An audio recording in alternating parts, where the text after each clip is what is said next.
আমাদের স্পষ্ট ঘোষণা, এই হামলা একটি পরিকল্পিত হামলা, ঠিক কিনা বলেন? তারা আমাদেরকে ভয় দেখাতে চায়। তারা জানে না যে আমরা ভয়কে পরাজয় করেই আজকের এই জায়গায় এসে দাঁড়িয়েছি, ঠিক কিনা বলেন? তারা জানে না যে জাতি শাহাদাতের তামান্নায় উজ্জীবিত থাকে, তাদেরকে মৃত্যুর ভয় দেখে লাভ নাই, লাভ নাই।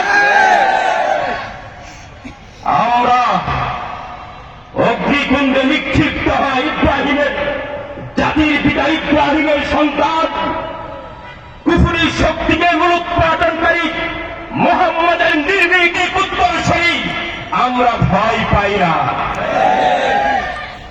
প্রয়োজনে সুতার কুটি খুলে লোহার কুটি করব।